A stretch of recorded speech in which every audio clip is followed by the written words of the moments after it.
ओम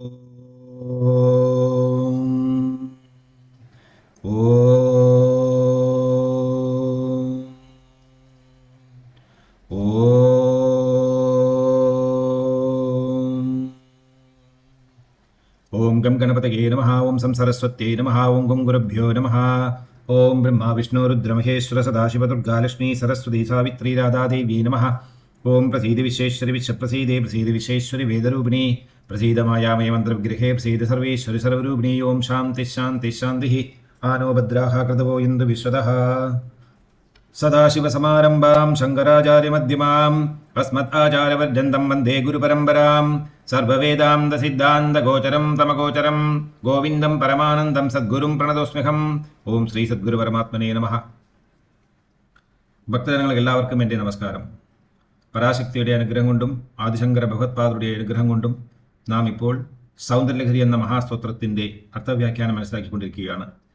ഇന്ന് 23-ാമത്തെ ശ്ലോകത്തിൻ്റെ മഹാത്മ്യം മനസ്സിലാക്കാം.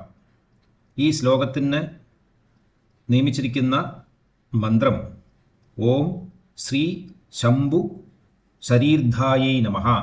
ഓം ശ്രീ ശംഭു ശരീരാർദ്ധായൈ നമഃ. ഇതാണ് മന്ത്രം. സങ്കല്പത്തിൽ സർവവ്യാധി ഋണ വിമോചനാർത്ഥം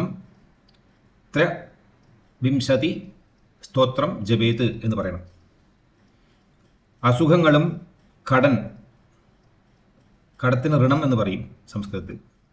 എല്ലാവിധമായ അസുഖങ്ങളും കടത്തിൽ നിന്നും നമുക്ക് രക്ഷ പ്രാപിക്കുവാൻ വേണ്ടി ജപിക്കേണ്ട ഒരു മന്ത്രമായിട്ടാണ് ആദിശങ്കര ഭഗവത്പാദർ പരാശക്തിയോട് ഈ മന്ത്രജപത്താൽ എന്ത് ഫലം ലഭിക്കണം എന്നുള്ളതിനെക്കുറിച്ച് പരാമർശിച്ചിരിക്കുന്നത്.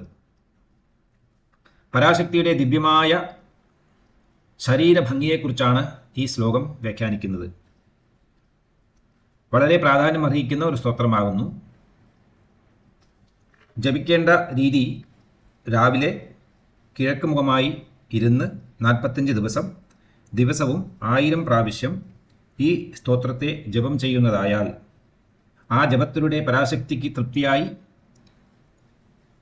സാധകൻ സിദ്ധനായി കഴിഞ്ഞാൽ, അതായത് ഈ മന്ത്രത്തിൽ സിദ്ധി വരുന്ന പക്ഷം അദ്ദേഹത്തിന് അല്ലെങ്കിൽ ആ ഭക്തിക്ക് ഒഴിയാതെ, അതായത് തീരാത്ത അസുഖങ്ങളുണ്ടെങ്കിലും, ഭേദമാവാൻ വളരെ പ്രയാസമുള്ള അസുഖങ്ങളാണെങ്കിലും അതെല്ലാം മാറിക്കിട്ടി, അതുപോലെ തന്നെ കടബാധ്യതയിൽ നിന്നും രക്ഷപ്രാപിക്കാനും കടത്തിനെ വീട്ടാനുള്ള മാർഗങ്ങളെ ഉണ്ടാക്കി തരുന്ന ഓരോ അനുഭവങ്ങളെ ദേവി തന്നെ മുൻനിർന്ന് അത് ചെയ്തതാണ് എന്നുള്ള അർത്ഥം. പല വഴികളിൽ നിന്നും നമുക്ക് ദിവ്യമായ സ്രോതസ് അല്ലെങ്കിൽ പലവിധമായ വരുമാനം വരാനുള്ള ഒരു മാർഗവും ഈ ശ്ലോകജപത്താൽ സാധ്യമാകുന്നു. ചെറിയ ഒരു പ്രയത്നത്തിലൂടെ തന്നെ വലിയ ഒരു സംഖ്യ നമ്മളുടെ കൈക്കൽ വന്നു ചേരും. ഇതാണ് ഇതിലെ മഹാത്മ്യം പറഞ്ഞിരിക്കുന്നത്. ഈ ശ്ലോകത്തിൽ മന്ത്രം, യന്ത്രം, തന്ത്രം എന്ന് നോക്കുമ്പോൾ യന്ത്രം എന്ന് പറയുന്നത് വലിയൊരു വൃത്താകാരം, ഒരു വൃത്തം വരച്ച് അതിൻ്റെ നടുവിൽ ഇനിയൊരു ചെറിയ വൃത്തം വരയ്ക്കുക മധ്യഭാഗത്തായിട്ട്. അതിൻ്റെ നടുവിൽ സ്രം എന്നുള്ള ബീജാക്ഷരമന്ത്രത്തെ എഴുതണം. ഈ അകത്തുള്ള ചക്രത്തിൽ, അതായത് അകത്തുള്ള വൃത്താകാരത്തിൻ്റെ മുകളിൽ മഴവില്ല് പോലെ, അല്ലെങ്കിൽ മലയാളത്തിൽ റാ എന്നെഴുതുന്ന പോലെ 9 ഈ മഴവില്ലിൻ്റെ ആകൃതിയിലുള്ള അർദ്ധചക്രങ്ങൾ വരയ്ക്കണം, അർദ്ധവൃത്തം വരയ്ക്കണം. 9 ആണ് ഇതിലെ പ്രാധാന്യം. നവശക്തികളെയും എല്ലാവിധമായ നവനിധികളെയും നൽകാനുള്ള പ്രാപ്തി അല്ലെങ്കിൽ അനുഗ്രഹസിദ്ധി ഈ ചക്രത്തിലൂടെ തന്നെ ലഭിക്കുന്നു. ഈ ചക്രത്തിനെ നമ്മൾ സ്വർണ്ണത്തകിടിലും മറ്റും എഴുതി പൂജിച്ച് നാം കൂടെ കൊണ്ടുനടക്കാം. അതല്ലെങ്കിൽ പൂജാമുറികളിൽ വെച്ച് പൂജിക്കാവുന്നതാണ്. ഭൂതപ്രേത ശമനത്തിനും ഈ യന്ത്രം ഉപകരിക്കുന്നതാണ്. നൈവേദ്യം പായസം, അതുപോലെ തന്നെ ഉഴുന്ന് പരിപ്പ് കൊണ്ടുള്ള പലഹാരങ്ങൾ എന്നിവ നിവേദിക്കേണ്ടതാണ്. ഋണം എന്ന് വെച്ച് കഴിഞ്ഞാൽ കടം വീടാനുള്ള, ജ്യോതിശാസ്ത്രത്തിൽ കടബാധ്യതയെ തീർക്കുന്ന ഗ്രഹം എന്ന് പറയുന്നത് അങ്കാരകനാകുന്നു.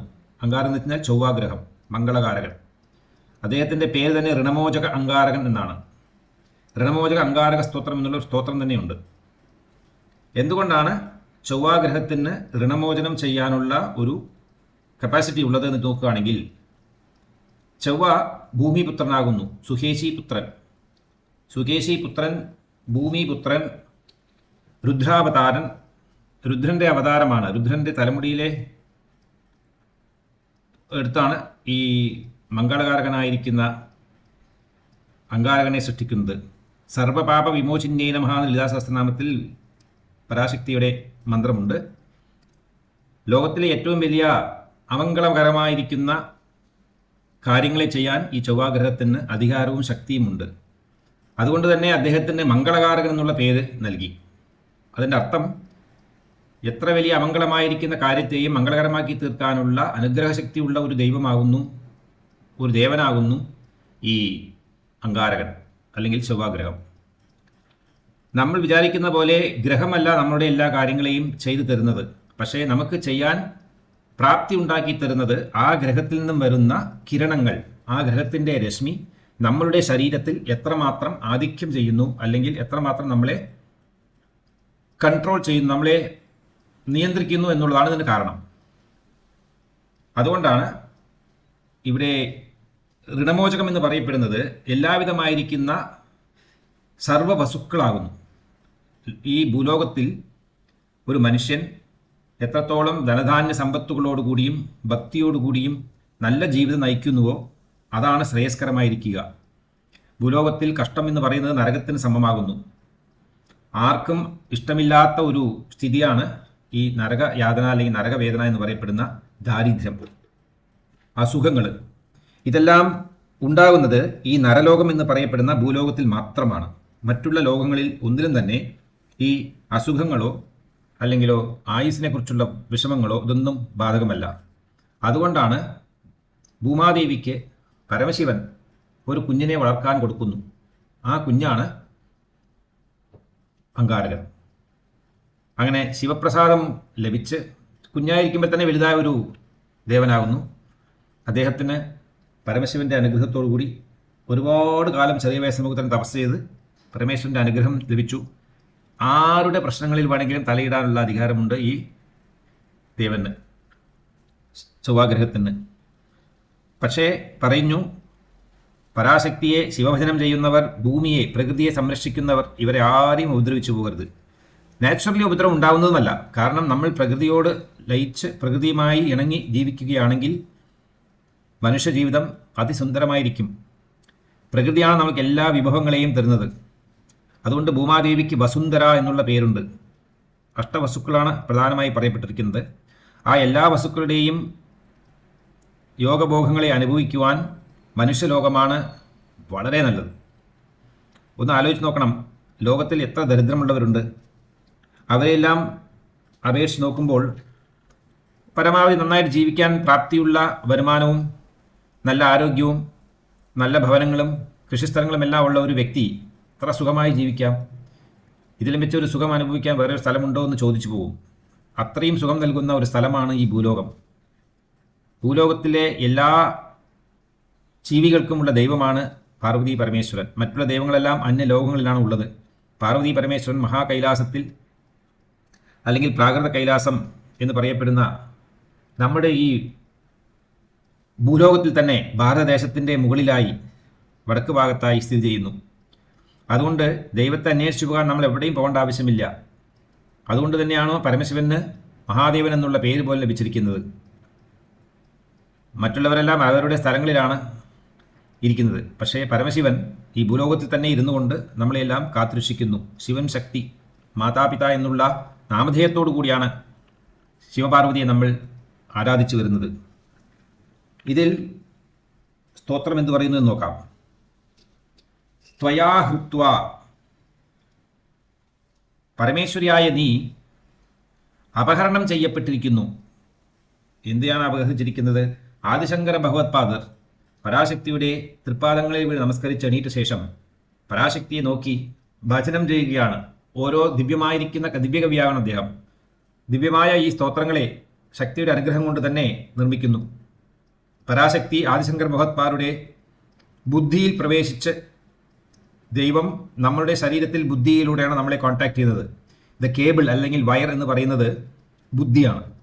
ആ ബുദ്ധിയിലൂടെയാണ് മനസ്സിന് ഇൻസ്ട്രക്ഷൻ കൊടുത്ത്, മനസ്സ് ശരീരത്തിലെ അംഗങ്ങൾക്ക് ഇൻസ്ട്രക്ഷൻ കൊടുത്ത് അതുവഴി നമ്മൾ എല്ലാ കാര്യങ്ങളും ചെയ്തു പോരുന്നു. അങ്ങനെ ഭഗവത്പാദരുടെ ഹൃദയപത്മത്തിൽ പരാശക്തിയാണ് പ്രതിഷ്ഠ ചെയ്തിരിക്കുന്നത്. അതിസുന്ദരിയായിരിക്കുന്ന പരാശക്തിയെ ഇത്രയും അധികം സൗന്ദര്യത്തെ വർണ്ണിക്കാൻ വശന്യാദി വാഗ്ദേവതകളെ കൊണ്ട് പോലും സാധിക്കാത്ത ഒരു ദൃശ്യമാണ് ആദിശങ്കര ഭഗവത്പാദർക്ക് ലഭിക്കുന്നത്. ഇവിടെ അദ്ദേഹം നേരിട്ട് കണ്ടുകൊണ്ടാണ് പരാശക്തിയെ ഭജനം ചെയ്യുന്നത്. അപ്പോൾ ആ ശക്തിയിൽ കാണുന്ന ചില വ്യത്യാസങ്ങളെ അദ്ദേഹം ഈ സ്തോത്രങ്ങളിലൂടെ എടുത്തു പറയുന്നു. ത്വയാ ഹൃത്വ, പരാശക്തിയായ നീ ഒരു സംഗതികളെ അപഹരിച്ചതായി എനിക്ക് തോന്നുന്നു. അത് സത്യമാണോ അമ്മേ? കാരണം ഞാൻ എത്രയെല്ലാമോ ആലോചിച്ചിട്ടും എനിക്കിത് പിടുത്തം കിട്ടുന്നില്ല. അപ്പോൾ എൻ്റെ ഈ ശങ്ക മാറ്റിത്തരണം എന്നുള്ള ഒരു അപേക്ഷാരൂപത്തിലാണ് ഈ സ്തോത്രം ജപിച്ചിരിക്കുന്നത്. വാമം വപുഹു, ഇടതുഭാഗമായ ശരീരത്തെ അപഹരിച്ചിരിക്കുകയാണ്. അപരിതൃപ്തേന മനസ, തൃപ്തിപ്പെടാത്ത മനസ്സോടുകൂടി, അതായത് ഇടതുഭാഗത്തെ അപഹരിച്ച ശേഷം, അപഹരണം എന്ന് പറയുന്നതിൽ എനിക്ക് വലിയ താല്പര്യമൊന്നുമില്ല, പക്ഷെ അദ്ദേഹം എഴുതിയിരിക്കുന്നു അപഹരിച്ചതല്ല, പരമശിവൻ കൊടുത്തതാണ്. തൻ്റെ വാമഭാഗത്തിൽ ഞാൻ നിനക്ക് സ്ഥലം തരുന്നു എന്ന് പറയുന്നു. അർദ്ധാംഗിനി അല്ലെങ്കിൽ അർദ്ധനാരീശ്വരി എന്നുള്ള പേരിൽ പാർവതി പരമേശ്വരൻ ശിവശക്തി എന്ന രൂപത്തിൽ അവതരിക്കുന്നു. ബ്രഹ്മാവിൻ്റെ നാവിൽ സരസ്വതി അമർന്നിരിക്കുകയാണ്. മഹാവിഷ്ണുവിൻ്റെ ഹൃദയപത്മത്തിൽ മഹാലക്ഷ്മി അമർന്നിരിക്കുകയാണ്. അവരെല്ലാവരും കൊടുത്തിരിക്കുന്നത് ഈ 6 അടി നീളമുള്ള ശരീരത്തിൽ ഒരു ചെറിയ സ്ഥലത്ത് മാത്രമാണ് അവരുടെ ശക്തി ദൈവങ്ങളെ അവർക്ക് കൊടുത്തിരിക്കുന്നത്. ഇവിടെ പരമശിവൻ 50%, അതായത് അർദ്ധഭാഗം, ഒരു പകുതി ഭാഗം മുഴുവൻ തന്നെ പരാശക്തി കൊടുത്തു. നിന്നിൽ നിന്ന് ഞാൻ അന്യമല്ല, എന്നിൽ നിന്ന് നീയും അന്യമല്ല. ലോകം എന്ന് പറയുന്നത് ശിവവും ശക്തിയുമാകുന്നു, ശരീരവും ജീവനുമാകുന്നു ഈ ലോകം. അതുകൊണ്ട് അർദ്ധശരീരത്തോടു കൂടിയ, അർദ്ധശരീരം എന്ന് പറയുമ്പോൾ ഇടതുഭാഗത്ത് വാമഭാഗത്ത് ശക്തിക്കും വലതുഭാഗം ശിവനുമായിട്ടാണ് അർദ്ധനാരീശ്വരത്വം അനുഭവപ്പെടുന്നത്. ശരീരാർദ്ധം ശംഭോഹോ, പരമശിവന്റെ പകുതി ശരീരത്തിൽ നീ ഇടം പ്രാപിച്ചു. അതിനുശേഷം അപരം അഭിഹി, വലതുഭാഗത്തെ കൂടെ നീ അതിക്രമിച്ചതായി എനിക്ക് തോന്നുന്നു. ശങ്കേ, ഞാൻ ശങ്കിക്കുന്നു. എന്തുകൊണ്ട്? ഹൃദമഭൂത്, അപഹരിക്കപ്പെട്ടതായി ഞാൻ ശങ്കിക്കുന്നു. പരമശിവന്റെ വലതുഭാഗത്തെയും അംബികയായിരിക്കുന്ന നീ തന്നെ അതിക്രമിച്ചതായി എനിക്ക് തോന്നുന്നു. ഹൃദമഭൂത് യത്, യാതൊരു കാരണത്താൽ നോക്കുകയാണെങ്കിൽ, എന്താണ് അതിന് കാരണം നോക്കുകയാൽ, ഏതൽ ഈ ഹൃദയകമത്തിലിരിക്കുന്ന, എൻ്റെ ഹൃദയകമത്തിലിരിക്കുന്ന, അല്ലെങ്കിൽ ഭക്തന്മാരായിരിക്കുന്ന എല്ലാവരുടെയും ഹൃദയകമത്തിൽ വാസം ചെയ്യുന്ന പരാശക്തിയായ നീ, തദ്രൂപം, നിന്തിരുവടിയുടെ രൂപം, പരാശക്തിയായിരിക്കുന്ന നിന്റെ രൂപം, സകലം മുഴുവനും അരുണാഭം, ചുവന്നിരിക്കുന്ന കാന്തിയോട് കൂടിയതായി ആണ് അനുഭവപ്പെടുന്നത്. ലളിതാ സഹസ്രനാമത്തിൽ അരുണാം കരുണാ തരംഗിതാക്ഷീം ധൃത പാശാങ്കുശ പുഷ്പഭാണ ചാപാം അണിമാതിവിരാവൃതാം മയൂഗേഹി അഹം ഇത്യേവ വിഭാവയേ ഭവാനീം. ഭവാനീം എന്നുള്ള നാമത്തിന് ഇതിനു മുമ്പിലത്തെ ശ്ലോകത്തിൽ നമ്മൾ അർത്ഥം മനസ്സിലാക്കി. ഭവാനി ഭവാനി ഭവാനി എന്ന് പറഞ്ഞ് 3 പ്രാവശ്യം പറയുകയാണെങ്കിൽ തന്നെ നമ്മളുടെ പൂർവ്വജന്മം, ഈ ജന്മം, വരാൻ പോകുന്ന ജന്മം, എല്ലാവിധമായ സുഖങ്ങളെയും അനുഭവിക്കാനുള്ള ഒരു അനുഭവം അല്ലെങ്കിൽ ഒരു പ്രാപ്തി നമുക്ക് വന്നു ചേരുന്നു. മനുഷ്യ ജീവിതം സുഖിക്കാനുള്ളതാണ്. പക്ഷെ ആ സുഖം ദൈവത്തിൻ്റെ പേര് പറഞ്ഞായിരിക്കണം, അല്ലെങ്കിൽ ദൈവത്തിന് വേണ്ടിയിട്ടുള്ള സുഖമായിരിക്കണം. ധാർമ്മികമായി ചെയ്യപ്പെടുന്ന ഏതൊരു സുഖവും അത് ദൈവത്തിന് വേണ്ടി ചെയ്യപ്പെടുന്നതായി മാറപ്പെടുന്നു. അതുകൊണ്ടാണ് ഈ സുഖഭോഗങ്ങൾക്ക് ഇത്രയും വ്യാഖ്യാനവും അല്ലെങ്കിൽ റെസ്പെക്റ്റും കൊടുത്തിരിക്കുന്നത് നമ്മളുടെ ധർമ്മശാസ്ത്രങ്ങളിൽ.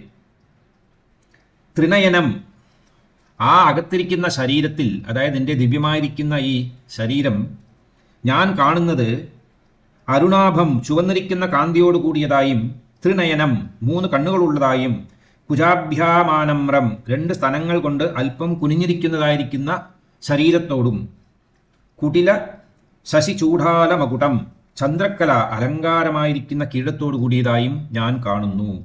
ഇതാണ് എൻ്റെ സംശയത്തിന് കാരണം. അർദ്ധനാരീശ്വരി എന്ന് പറയപ്പെടുമ്പോൾ പരമശിവൻ വെള്ള നിറത്തോടു കൂടിയതാകുന്നു, ശ്വേതവർണ്ണമാകുന്നു. ശുദ്ധ സ്ഫടിക സംകാശം ത്രിനേത്രം പഞ്ചവക്ത്രകം ഗംഗാധരം ദശഭുജം, ഇങ്ങനെയാണ് പരമശിവനെ വ്യാഖ്യാനിക്കുന്നത്. ശുദ്ധ സ്ഫടികത്തിൻ്റെ വർണ്ണമാകുന്നു അദ്ദേഹം.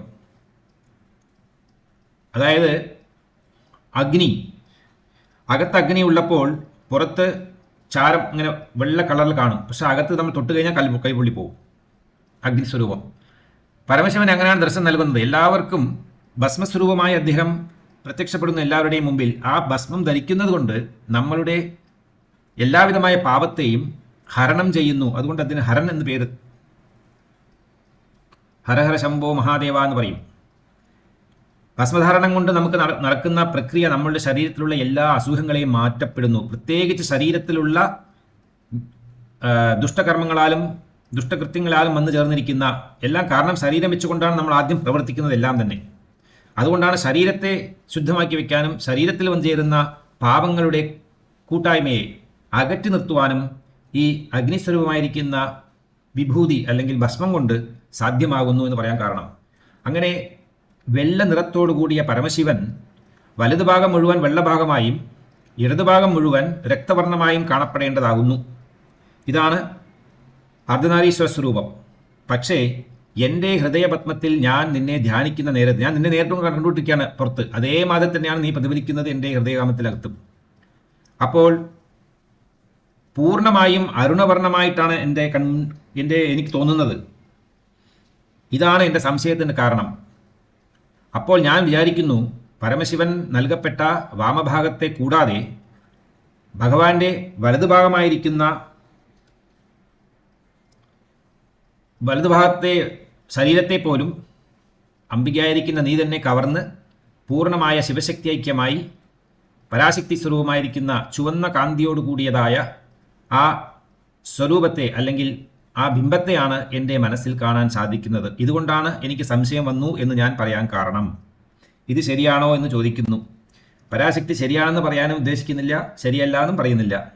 തൻ്റെ പുഞ്ചിരിപ്പോടുകൂടിയ ചിരിച്ചുകൊണ്ട് ശങ്കരനോട് പറയാണ്, അതിസാമർത്ഥ്യം തന്നെയാണ് ശങ്കര, നിന്റെ അഗാധമായിരിക്കുന്ന ഭക്തിവിശ്വാസം, നീ എന്നിൽ സമർപ്പിച്ചിരിക്കുന്ന ആ ഭക്തിവിശ്വാസം എനിക്ക് അതിയായ ഒരു സന്തോഷത്തെ നൽകുന്നു. അനുഗ്രഹത്തെ ചെയ്യാൻ ഞാൻ തയ്യാറായിരിക്കുകയാണ്.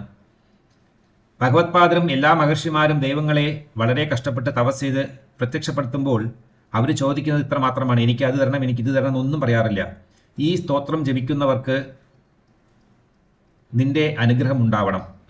എങ്ങനെയുള്ള അനുഗ്രഹമാണ് എന്നുള്ള വ്യക്തമായി പറയുന്നുണ്ട്. ആ അനുഗ്രഹം നീ അവർക്ക് നൽകണം. അപ്പോൾ ദൈവം പറയുന്നു തഥാസ്തു. അപ്പോൾ നിനക്കോ? എനിക്കൊന്നും വേണ്ട, എനിക്ക് ഇങ്ങനെ നിന്നെ സ്തുതിച്ചുകൊണ്ടിരിക്കാനുള്ള ഭാഗ്യം മാത്രം ലഭിച്ചു കഴിഞ്ഞാൽ മതി. അപ്പോൾ ദൈവം പറയും, ഓക്കെ, അങ്ങനെയാണെങ്കിൽ നീ ഈ ലോകരക്ഷയ്ക്ക് വേണ്ടി ലോകകല്യാണത്തിന് വേണ്ടി ജീവിക്കുന്ന ഒരു വ്യക്തിയായതുകൊണ്ട് നിന്റെ കർമ്മങ്ങളെല്ലാം ചെയ്ത് തീർത്ത ശേഷം നീ എന്നിൽ തന്നെ വന്ന് അണയുക, നിനക്ക് ഞാൻ സായുജ്യ പദവി തരുകയാണ് എന്ന് അനുഗ്രഹിക്കുന്നു. ഇതാണ് എല്ലാ മഹർഷിമാരും മഹാത്മാക്കളും മനുഷ്യജീവികളായിരിക്കുന്ന നമ്മളുടെ നന്മയ്ക്ക് വേണ്ടി, നമ്മൾ മാത്രമല്ല ജീവിക്കുന്നതോ നന്നാകുന്നതോ നശിക്കുന്നതോ, ഈ ലോകത്തിൽ പ്രപഞ്ചത്തിൽ സ്ഥാവര ജംഗമത്തിലുള്ള എല്ലാ ജീവജാലങ്ങളും ഇതുപോലെ തന്നെ സുഖഭോഗങ്ങളെ അനുഭവിക്കുന്നു. ക്ഷേത്രത്തിനടുത്തുള്ള വൃക്ഷങ്ങൾ അല്ലെങ്കിൽ ചെടികൊടികളെല്ലാം തന്നെ തുഷ്ടിപുഷ്ടിയോടുകൂടി ഇരിക്കുന്നു. കാരണം ക്ഷേത്രത്തിൽ നിന്നും പ്രസരിക്കുന്ന തീർത്ഥം അല്ലെങ്കിൽ മന്ത്രധ്വനി ഇവയെല്ലാം അവർക്ക് നല്ല പോഷകാഹാരങ്ങളെ നൽകുന്നു. കാട്ടിൽ പല മഹർഷികൾ തപസ് ചെയ്തതുകൊണ്ട് കാട്ടിലെ വൃക്ഷങ്ങൾക്കെല്ലാം നല്ല ബലഭൂഷ്ടമായിരിക്കും. അവർ ആർക്കും അതിന് വളമിട്ട് കൊടുക്കേണ്ട ആവശ്യമില്ല, ഒന്നും ചെയ്യണ്ട, അതിങ്ങനെ വളർന്നോളും, സുഭിക്ഷമായി വളരും. അതിനെല്ലാം കാരണം പ്രകൃതിയിൽ സംഭരിക്കപ്പെട്ടിരിക്കുന്ന ഈ ഭക്തിപരവശമായ മഹാമന്ത്രങ്ങളുടെ ധ്വനി ശക്തിയാണ് ഈ ലോകത്തിലെ എല്ലാവരും സുഖമായിരിക്കാൻ കാരണമായി തീരുന്നത്. അല്ലെങ്കിൽ മനുഷ്യൻ്റെ ശാസ്ത്രോക്തമായിരിക്കുന്ന കണ്ടുപിടുത്തങ്ങളോ അല്ലെങ്കിൽ അതിൽ കൂടെ സമ്പാദിച്ചിരിക്കുന്ന അറിവോ ഒന്നുമല്ല നമ്മുടെ യഥാർത്ഥ ജീവിതത്തിൽ സുഖം നൽകുന്നത്. എത്രയോ മഹാത്മാക്കൾ ഒതുങ്ങിക്കഴിയുന്നവരാണ്. പല വനങ്ങളിലും ഗുഹകളിലുമായി ഇരുന്നു കൊണ്ട് ഇന്നും ജപധ്യാനാദികൾ ചെയ്യുന്നത് കൊണ്ട് അവരിൽ നിന്നും വരുന്ന ആ ദൈവിക ശക്തിയാണ് സാധാരണ ജനങ്ങളായിരിക്കുന്ന നമ്മളെപ്പോലും രക്ഷിക്കുന്നത് എന്നുള്ളത് നമ്മൾ ഒരിക്കലും മറക്കരുത്. കാരണം പ്രകൃതി അത്രയും പ്രാധാന്യമുള്ള ഒന്നാകുന്നു. അപ്പോൾ ഈ സ്തോത്രം ഇതാണ് പറയുന്നത്: ത്വയാ ഹൃത്വാ വാമം വപുരപരിതൃപ്തേന മനസാ ശരീരാർദ്ധം ശംഭോർ പരമപീശങ്കേ ഹൃതമഭൂത് യഥേതദ്രൂപം സകല അരുണാഭം ത്രിനയനം കുജാഭ്യാമാനമ്രം കുടില ശശിചൂടാലമകുടം. എങ്ങനെയുള്ള രൂപമാണെന്ന് വ്യാഖ്യാനിച്ചു. 3 കണ്ണുകളോട് കൂടിയിരിക്കുന്ന രൂപമായിട്ട് ഞാൻ നിന്നെ കാണുന്നു. അതുമാത്രമല്ല, ശിരസിൽ ശശിചൂഢാലമകുടം, ചന്ദ്രക്കല എനിക്ക് കാണാൻ സാധിക്കുന്നു. ശരീരം മുഴുവനും അരുണവർണ്ണമായി കാണാൻ സാധിക്കുന്നു. പിന്നീടോ നിന്റെ ഇടതുഭാഗം മാത്രമാണ് കുറച്ച് മുന്നിലോട്ട് കാണാൻ സാധ്യമാവേണ്ടത്. പക്ഷേ 2 ഭാഗവും, വലതുഭാഗവും ഇടതുഭാഗവും ഒരേ മാതിരി തന്നെ മുൻനിർത്തി നിൽക്കുന്നു. അതുമാത്രമല്ല, ശരീരം കുറച്ച് വിളഞ്ഞ മാതിരി തോന്നുന്നു എനിക്ക്. കാരണം 2 സ്ഥലങ്ങളോടുകൂടിയ ഒരു സ്ത്രീക്കുള്ള പ്രഥമ ലക്ഷണമാകുന്നു സ്ഥലങ്ങൾ. ഈ ലോകത്തെ എല്ലാ ജീവജാലങ്ങൾക്കും അന്നാഹാരാദികൾ നൽകാനുള്ള പ്രാപ്തി ഉണ്ട് എന്ന് കാണിക്കുവാനാണ് പ്രകൃതി സ്ത്രീകളിലെ സ്ഥലങ്ങളെ വലുതാക്കി കാട്ടുന്നത്. പുരുഷന്മാർക്കും സ്ഥലങ്ങളുണ്ട്. പക്ഷേ പ്രകൃതി ആണ് ഈ ലോകത്തിനെ സംരക്ഷിച്ചു വരുന്നത്. എല്ലാവർക്കും ആഹാരങ്ങൾ നൽകുന്നത് പ്രകൃതിയാണ്. ഭൂലോകത്തിലെ പർവ്വതങ്ങളാണ് ഭൂമാദേവിയുടെ സ്ഥലങ്ങൾ എന്ന് പറയപ്പെടുന്നത്. അവിടെയാണ് അധികം മഴ ഉണ്ടായി ആ മഴയിൽ നിന്നും ശുദ്ധമായ ജലം വനത്തിലൂടെ ഒഴുകി, അരുവിയിലൂടെ ഒഴുകി നദികളായി തീർന്ന് നമുക്കെല്ലാം കുടിക്കാനുള്ള നല്ല സ്വീറ്റ് വാട്ടർ. അതല്ലെങ്കിൽ ഒന്ന് ആലോചിച്ച് നോക്കണം, ഭൂമിയിലെ മാക്സിമം വാട്ടർ കണ്ടന്റ് എന്ന് പറയുന്നത് ഉപ്പുവെള്ളമാണ്. ഇന്ന് നമുക്ക് കുടിക്കാനുള്ള വെള്ളം ലോകത്തിൽ മൊത്തം തന്നെ 3% വാട്ടറേ ഉള്ളൂ. 3% വാട്ടർ മാത്രമാണ് സ്വീറ്റ് വാട്ടർ. 97% ഓഫ് ദ വാട്ടറും ഹാർഡ് വാട്ടറാണ്, കുടിക്കാൻ പറ്റാത്തതാണ്. ഒന്ന് ആലോചിച്ച് നോക്കണം, ഇത് അപ്രത്യക്ഷമായിരിക്കുന്ന നമ്മളുടെയൊക്കെ സ്ഥിതി എന്തായി തീരുന്നു. ഡീസാലിനേഷനൊന്നും ഒരു പരിധിയിൽ കൂടുതൽ വർക്കൗട്ട് ആവില്ല. മനുഷ്യൻ എല്ലാത്തിനെയും എതിർത്ത് ജീവിക്കുന്ന ഒരു ശക്തി ഉള്ളവനാണ്. എങ്കിലും പല സ്ഥലങ്ങളിൽ അവൻ വീണു പോകും. അത് ഓർക്കണം. അതുകൊണ്ട് പരാശക്തിയുടെ ലളിതാ സഹസ്രനാമത്തിൽ സ്തനഭാര ദളന്മധ്യ പട്ടബന്ധവലിത്രയായൈ നമഃ എന്ന് പറയുന്നു.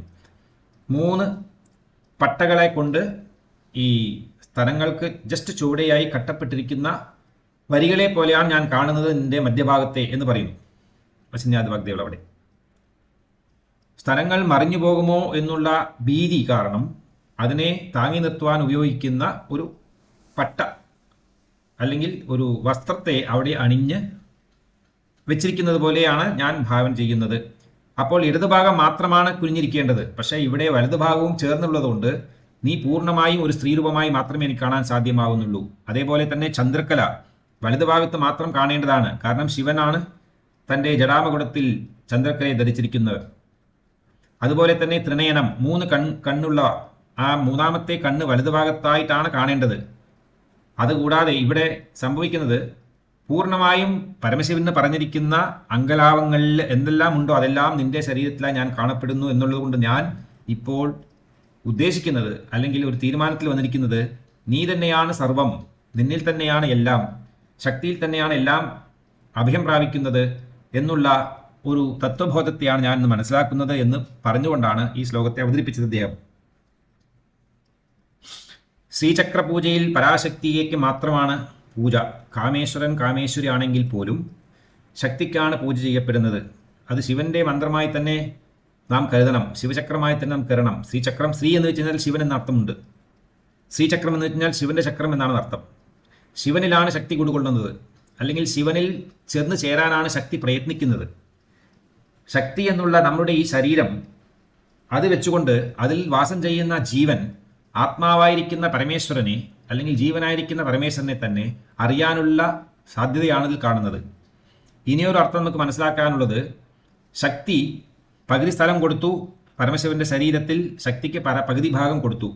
മറ്റു പകുതി ഭാഗത്തെയും പരാശക്തി തന്നെ അപഹരിച്ചു എന്ന് പറയുന്നതിന് വേറെ ഒരു അർത്ഥവ്യാഖ്യാനം കൊടുക്കാം. അതായത് ശക്തി ഇത്രയും കാലം തപസ് ചെയ്തത് ആ ശിവനെ പ്രാപിക്കാനാകുന്നു. ശിവനെ പ്രാപിച്ച ശേഷം ശക്തി ആ ശിവനെ വിട്ടുകൊടുക്കാൻ ആർക്കും വിട്ടുകൊടുക്കാൻ താല്പര്യപ്പെടുന്നില്ല. എങ്കിൽ പോലും ലോകമാതാവ് ജഗൻജഗനി എന്നുള്ള ആ നാമധേയത്തിൽ തൻ്റെ ഭക്തന്മാരുടെ വിശ്വാസത്തെ ഉറപ്പിക്കുവാനായിക്കൊണ്ട് ലളിതാ സഹസ്രനാമത്തിൽ ഒരു വ്യാഖ്യാനമുണ്ട്. ശിവജ്ഞാനപ്രദായിന്യേ നമഃ, ശിവനെക്കുറിച്ചുള്ള ജ്ഞാനം, അറിവിനെ ശക്തി തന്നെയാണ് നൽകുന്നത് എന്ന് പറയുന്നു. അപ്പോൾ ശിവനെ നൽകുവാൻ ശിവധൂതി ശിവാരാധ്യ ശിവമൂർത്തി ശിവങ്കര്യ നമഃ ലളിതാ സഹസ്രനാമത്തിൽ വേറൊരു വ്യാഖ്യാനമുണ്ട്. ശിവനെ ദൂതനാക്കി അയക്കുന്നു എന്ന് വെച്ച് കഴിഞ്ഞാൽ അതിൻ്റെ അർത്ഥം ഭണ്ഡാസുരവധത്തിൽ, ചണ്ഡമുണ്ടാസുരവധത്തിൽ എല്ലാം തന്നെ ശിവനെ തന്നെ ദൂതനാക്കി അയക്കുന്നു ദേവി, ഈ രാക്ഷസന്മാരുടെ ബുദ്ധിയെ മാറ്റാൻ വേണ്ടി. പക്ഷേ അതിൽ നിഷ്ഫലമായി ഒടുവിൽ അവർക്ക് മരണത്തിന് കീഴടങ്ങേണ്ടതായ ഒരു സ്ഥിതി ഏർപ്പെട്ടു. ഇവിടെ ശിവനെ തന്നെ കൊടുക്കാൻ ഞാൻ തയ്യാറാണ്, പക്ഷേ നിങ്ങളെല്ലാവരും പരാശക്തി ആയിത്തീരണം, എങ്കിൽ ശിവനെ നിങ്ങൾക്കറിയാം. ഇതാണ് അതിൻ്റെ വേറൊരു അർത്ഥം. രണ്ടാമത്, ഇത്രയും പല യുഗങ്ങളായിട്ട് തന്നെ ശക്തി കഷ്ടപ്പെട്ട് തപസ് ചെയ്താണ് ശിവനെ പ്രാപിച്ചത്. അങ്ങനെ പ്രാപിച്ചിരിക്കുന്ന ശിവനെ ആർക്കെങ്കിലും വിട്ടുകൊടുക്കാൻ മനസ്സ് വരുമോ? അതുകൊണ്ട് ദേവി പൂർണ്ണമായി തന്നിൽ തന്നെ അദ്ദേഹത്തെ അടക്കി എന്ന് പറയാം, അല്ലെങ്കിൽ തന്നിൽ തന്നെ അദ്ദേഹത്തെ മാറ്റി, അല്ലെങ്കിൽ താൻ അദ്ദേഹത്തിൻ്റെ മുകളിൽ നിന്നുകൊണ്ട് പ്രചാരം ചെയ്യുന്നു എന്നുള്ള അർത്ഥമാകുന്നു. അതുകൊണ്ടാണ് ഈ പഞ്ചബ്രഹ്മാസനമായിരിക്കുന്ന പരാശക്തിയുടെ ഈ സ്വരൂപം ശിവന്റെ നടുഭാഗത്തായി ഇരുന്നു കൊണ്ട് ശ്രീമാതാ ശ്രീ മഹാരാജ്ഞി എന്നുള്ള നാമത്തുകൊണ്ട് സൃഷ്ടിസ്ഥിതി സംഹാരം, ഒടുവിൽ വരുന്ന ശ്രീ ശിവ ശിവശക്തിക്ക് രൂപിണി ലളിതാംബികായേ നമഃ എന്ന് പറയുന്ന മന്ത്രത്തെ കൊണ്ട് തിരോധാനം, അനുഗ്രഹം എന്നുള്ള പഞ്ചേശ്വര കൃത്യങ്ങളെയും ഈ രണ്ട് വരികൾ കൊണ്ട് തന്നെ വശിനാദി വാഗ്ദേവതകൾ പൂർത്തിയാക്കി. ലോകത്തിൽ നമുക്ക് മനസ്സിലാക്കാനുള്ള ഒരേ ഒരു പ്രധാന തത്വം എന്ന് പറയുന്നത് ശിവശക്തിഐക്യമാകുന്നു. അങ്ങനെ ശ്രീചക്രപൂജയിൽ ശിവനെ പ്രത്യേകിച്ച് പൂജിക്കാതെ അദ്ദേഹത്തിൻ്റെ ചക്രമായതായാൽ പോലും പരാശക്തിക്കാണ് പൂജ നൽകുന്നത്, കാമേശ്വരിക്ക്. കാരണം ശിവതത്വം ശക്തിതത്വത്തിൽ അന്തർഭവിച്ചിരിക്കുന്നു എന്നുള്ള വ്യാഖ്യാനമാണ് ഇതിന് കാരണമായി തീർന്നത്. ശ്രീദേവി പരമേശ്വരൻ്റെ പകുതി ശരീരത്തെ അപഹരിച്ചതുകൊണ്ട് മറ്റു പകുതി ഭാഗമായിരിക്കുന്ന വലതുഭാഗത്തെയും അപഹരിച്ചുവോ എന്ന് തോന്നുന്ന ഒരു ശങ്ക എല്ലാ ഭക്തന്മാർക്കും പ്രകൃത്യാ ഉണ്ടാകുന്നതാണ്, സ്വാഭാവികമായി ഉണ്ടാകുന്നതാണ് എന്നുള്ള ഒരു മഹത്വത്തെയാണ് ഇവിടെ എടുത്തു പറയുന്നത് ആദിശങ്കര ഭഗവത്പാദർ. രണ്ടാമത്, പല സിദ്ധാന്തങ്ങൾ ഫോളോ ചെയ്താണ് ഈ ശക്തം നിലകൊള്ളുന്നത്. അതിൽ കൗളമാർഗ തത്പര സേവിതായേ നമഃ ലളിതാ സഹസ്രനാമത്തിൽ ഒരു വ്യാഖ്യാനമുണ്ട്. കൗളമാർഗത്തിൻ്റെ ആചാരാനുഷ്ഠാനമനുസരിച്ചാണ് ഈ സ്തോത്രത്തെ അദ്ദേഹം അവതരിപ്പിച്ചിരിക്കുന്നത്. കൗള സിദ്ധാന്തത്തിൽ പ്രതിപാദിക്കുന്നത് ശക്തിതത്വത്തിൽ നിന്ന് അന്യമായി ശിവതത്വം ഇല്ല എന്നുള്ളതാണ് അവരുടെ വാദം. മാത്രമല്ല, ശിവതത്വം ശക്തിതത്വത്തിൽ അന്തർഭവിച്ചിരിക്കുന്നു. അതേ നേരം ശക്തിതത്വം ഉയർത്തി സർവം ശക്തിമയം ജഗത്, ഈ പ്രപഞ്ചത്തെയാണ് നാം കാണുന്നത്. ഒന്ന് ഓർക്കണം, വളരെ എളുപ്പത്തിൽ മനസ്സിലാക്കാൻ ഇത്രയേ ഉള്ളൂ. ഈ പ്രപഞ്ചമാണ് സർവം, അല്ലെങ്കിൽ ഈ പ്രപഞ്ചത്തിലാണ് എല്ലാ മൂർത്തിരൂപങ്ങളെയും നാം കൽപ്പിച്ചിരിക്കുന്നത്, എല്ലാ മൂർത്തിയെയും അവതരിച്ചിരിക്കുന്നതും എല്ലാവരെയും കാണുന്നതും എല്ലാം ഈ പ്രകൃതിയിൽ മാത്രമാണ്. ആ പ്രകൃതി പരാശക്തിയാകുന്നു. അപ്പോൾ ശക്തിയെ അല്ലാതെ കണ്ട് എവിടുന്നാ ശിവനെ കാണാൻ സാധിക്കുക? ഇതൊരർത്ഥമുണ്ട് അവിടെ. അതുകൊണ്ട് ഭഗവത്പാദർ കൗളമാർഗ സിദ്ധാന്തം അദ്ദേഹം ന്യസിച്ചുകൊണ്ട്, അതായത് ധ്യാനിച്ചുകൊണ്ട് ചെയ്യുന്ന ഒരു സമയാചാര പൂജ, കൗളാചാര പൂജ, കുലാംഗന, കുലാംബസ്ഥ, കൗലിനി, കുലയോഗിന്യേ നമഃ എന്നുള്ള നാമങ്ങളിൽ പറയുന്ന അർത്ഥം, മഹാത്മ്യം, ഇതുപോലെ ശക്തിയെ തൻ്റെ ശരീരത്തിൽ പൂർണ്ണമായി ദിവ്യസ്വരൂപമായിരിക്കുന്ന അരുണവർണ്ണത്തോടുകൂടി അദ്ദേഹം ശക്തിയെ കണ്ടു. അതുകൊണ്ട് ആ ശക്തിയിൽ അദ്ദേഹം പരമശിവന് മാത്രമായിരിക്കുന്ന എല്ലാ ചിഹ്നങ്ങളെയും, ചന്ദ്രകല, ത്രിനേത്രം, വെള്ളനിറം എന്നുള്ള സർവം അദ്ദേഹം ശക്തിമയമായി തന്നെ കണ്ടു എന്നുള്ളത് കൊണ്ട് സർവം ശക്തിമയം ജഗത്, എല്ലാം ശക്തിയിൽ ഐക്യമാകുന്നു എന്നുള്ള ഒരു അർത്ഥത്തെ നൽകുന്നു. പിന്നീട് എന്തുകൊണ്ടാണ് കടം മാറാനുള്ള അല്ലെങ്കിൽ വ്യാധികൾ, അതായത് എല്ലാവിധമായ അസുഖങ്ങളും മാറാനുള്ള ശക്തി ഈ മന്ത്രത്തിൽ ഉണ്ടായിത്തീർന്നത് എന്നുള്ളതിന് കാരണം, ശിവം എന്ന് പറയുന്നത് നമ്മുടെ ആത്മാവാകുന്നു, അല്ലെങ്കിൽ ജീവൻ. ആ ജീവൻ നിലകൊള്ളുന്നത് ശരീരം എന്ന് പറയപ്പെടുന്ന ഈ പ്രകൃതിയിലാകുന്നു. അപ്പോൾ പ്രകൃതിയിൽ വരുന്ന മാറ്റങ്ങളാണ് ശരീരത്തിൽ കാണപ്പെടുന്നത്. അല്ലെങ്കിൽ ശരീരത്തിൽ, ഫോർ എക്സാമ്പിൾ, മഴ പെയ്യുന്നു എന്ന് വെച്ച് കഴിഞ്ഞാൽ ശരീരത്തിൽ നമുക്ക് കുളിർ ഏർപ്പെടുന്നു, തണുക്കുന്നു.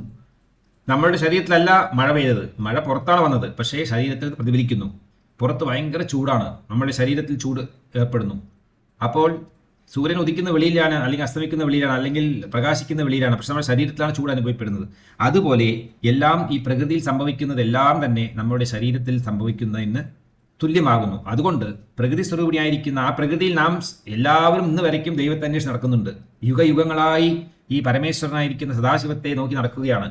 പക്ഷെ ആർക്കും ആ പരമശിവതത്വത്തെ ഒരു പരിധിയിൽ കൂടുതൽ കാണാൻ സാധിക്കുന്നില്ല. അനംഗമായും അന്തർലീനമായും ഇരിക്കുന്ന ആ പരമശിവതത്വം ശക്തിയിലൂടെ മാത്രമേ നമുക്ക് ദർശിക്കാൻ സാധിക്കുകയുള്ളൂ. ആ ശക്തിയെ മാത്രമേ നമുക്ക് കാണാൻ സാധിക്കുന്നുള്ളൂ. നമ്മളുടെ മനസ്സും നമ്മളുടെ വികാരങ്ങളും നമ്മളുടെ അറിവും എല്ലാം ഈ പ്രകൃതിയെ സംബന്ധിച്ച് മാത്രമാകുന്നു. ഇപ്പോൾ നമ്മൾ പലരും വ്യാഖ്യാനമുണ്ട്, ദേവലോകത്ത് അങ്ങനെ ഉണ്ടാവും, നാഗലോകം ഇങ്ങനെ ഉണ്ടാവും, മഹർലോകം ഇങ്ങനെ ഉണ്ടാവും, പല വിധമായ ലോകങ്ങൾ പുറത്തുണ്ട്. ഭൂവർലോകം, സുവർലോകം, മഹർലോകം, ജനോലോകം, തപോലോകം, സത്യലോകം എന്ന് പറയുന്ന 7 മുഖ്യമായ സെലസ്റ്റിയൽ വേൾഡ്, സൂക്ഷ്മമായിരിക്കുന്ന ദിവ്യ ലോകങ്ങൾ പുറത്തുണ്ട്. പുറത്തെന്ന് വെച്ചാൽ നമ്മളുടെ ഈ ഹെമിസ്ഫിയറിന് പുറത്തായിട്ട്. അവിടെയെല്ലാം ലോകത്തിലെ 224 ഭൂരങ്ങളിലുമായി വ്യാപിച്ചു കിടക്കുന്നതാണ് ശിവതത്വം. പെട്ടെന്ന് അങ്ങനെ ഒരു കൂട്ടി നമ്മുടെ ഒരു കൈനകത്ത് കൊണ്ടുവരാൻ സാധിക്കുന്ന തത്വമല്ല. അപ്പോൾ ഒരു ഭക്തൻ ആദ്യമായി ചെയ്യേണ്ടത് ഇത്ര മാത്രമേ ഉള്ളൂ: സർവാരുണാംഗിയായിരിക്കുന്ന പരമേശ്വരിയെ ഹൃദയമത്തിൽ ധ്യാനിക്കുക. ആ ധ്യാനം കൊണ്ട് തന്നെ ശിവത്വത്തെ അടയാൻ സാധ്യമാകുന്നു, ശിവനെ മനസ്സിലാക്കാൻ സാധ്യമാകുന്നു. അതുതന്നെയാണ് സായുജ്യം. ആ ശിവസായുജ്യത്തിലൂടെയാണ് ശക്തിയെ കണ്ടത് ഉർവശി, രംഭ, തിലോത്തമ, പല അപ്സരസ്സുകളും. അതുപോലെ മനുഷ്യരായിരിക്കുന്ന നമ്മൾ, ഭക്തന്മാരായിരിക്കുന്ന നമ്മൾ ചെയ്യേണ്ട എളുപ്പമായ മാർഗം ആ ശിവസായുജ്യത്തെ അടയുവാൻ ശക്തിയെ ഹൃദയപത്മത്തിൽ ധ്യാനിക്കുക എന്നുള്ളത് മാത്രമാണ് എന്ന് അദ്ദേഹം ആദിശങ്കര ഭഗവത്പാദർ കരുണയോടുകൂടി തന്നെ ഈ സ്തോത്രത്തെ രചിച്ച് പരാശക്തിയുടെ അനുഗ്രഹം വാങ്ങിച്ച് നമുക്ക് തന്നിരിക്കുകയാണ്. നമ്മളുടെ ജോലി ഇത് ജപിക്കുക എന്നുള്ളത് മാത്രമാണ്. ത്വയാ ഹൃത്വാ വാമം പപുരപരിതൃപ്തേന മനസാ ശരീരാർദ്ധം ശംഭോർ പരമപി സംഗേ ഹൃദമഭൂത് യഥേതദ്രൂപം സകല അരുണാഭം ത്രിനയനം കുചാഭ്യാമാനമ്രം കുടിലശശിചൂടാലമകുടം. സർവം ജഗദമ്പാർപ്പണമസ്തു. ഹരി ഓം.